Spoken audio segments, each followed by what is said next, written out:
دیوالی کی مٹھائی کھانے کا حکم، دیوالی کے موقع پر لوگ مٹھائی دیتے ہیں، اس کا کھانا کیسا ہے اور اس کی مٹھائی قبول کرنی چاہیے کہ نہیں کرنی چاہیے؟ جو بھی غیر مسلموں کے مذہبی تہوار ہیں، مذہبی رسومات ہیں، ان میں کسی قسم کی شرکت جائز نہیں ہے۔ قرآن مجید نے غیر مسلموں کی دو اقسام بیان کی ہیں،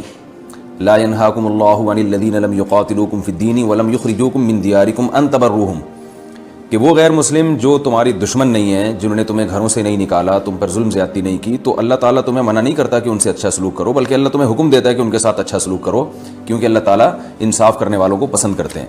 خود رسول اللہ صلی اللہ علیہ وسلم کی سیرت میں آپ صلی اللہ علیہ وسلم نے یہودیوں کی، جو آپ کے یہودی پڑوسی تھے، ان کی عیادت بھی کی ہے، اور آپ صلی اللہ علیہ وسلم کی جو زوجہ حضرت صفیہ، ان کے رشتہ دار یہودی تھے، وہ ان کو ہدایہ تحفے بھیجا کرتی تھیں۔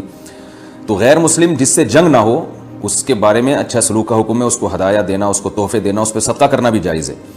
لیکن اس کی ایک باؤنڈری ہے، وہ یہ ہے کہ ایسا نہ ہو کہ آپ ان کے مذہبی معاملات میں، ان کی مذہبی رسومات میں شرکت کرنا شروع کر دیں، کیونکہ کسی بھی طرح سے ان کے مذہب کو اپریشیٹ کرنا، اس کی حوصلہ افزائی کرنا جائز نہیں ہے، کیونکہ یہ اس کی علامت ہے کہ آپ کو اپنے برحق ہونے پر اطمینان نہیں ہے۔ لوگ یہ کہتے ہیں کہ وہ بھی تو ہماری عید میں شریک ہوتے ہیں، تو دیکھیں ان کے مذہب میں یہ اجازت ہے کہ ہماری عید میں اور ہمارے تہوار میں شریک ہوں، ہمارے مذہب میں اجازت نہیں ہے، تو ہم تو اپنے مذہب کو فالو کریں گے۔ ہمارے مذہب میں کرسمس ہے یا جو بھی ان کے مذہبی تہوار ہیں، ان میں کسی بھی قسم کی شرکت کی ہمیں شریعت میں اجازت نہیں دی ہے۔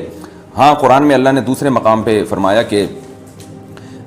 اس کی گنجائش دی ہے کہ الا ان تتقوا منہم تقاہ، کوئی خطرہ ہو، اندیشہ ہو، آپ ایسی جگہ پہ رہتے ہیں جہاں غیر مسلموں کا غلبہ ہے، اور اگر آپ نے بالکل ہی بائیکاٹ کر کے رکھا تو آپ کو خطرہ ہے کہ وہ یعنی آپ پہ ظلم زیادتی کریں گے، تو ظلم سے بچنے کے لیے یا زیادتی سے بچنے کے لیے جس حد تک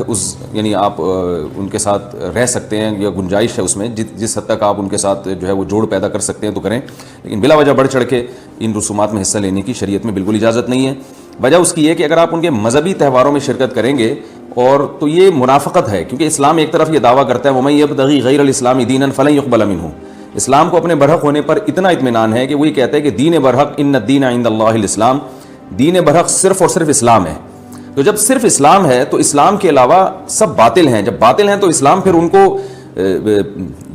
اپریشیٹ کرنے کی کسی صورت میں اجازت نہیں دے سکتا۔ یہ ایسا ہی ہے جیسے آپ کہیں کہ فلاں آدمی چور ہے اور میں اس کی چوری کو غلط بھی سمجھتا ہوں، ٹھیک ہے، آپ اس کے ساتھ احسان کریں گے، اس کے ساتھ اس نے سلوک کریں گے، لیکن چوری کے معاملے میں آپ اس کی رہنمائی کرنا شروع کر دیں یا اپریشیٹ کرنا شروع کر دیں، یا وہ چوری کر کے لائے اور آپ اس کا مال کھانا شروع کر دیں، تو یہ پھر منافقت کہلائے گی۔ یہ اس کی علامت ہے کہ آپ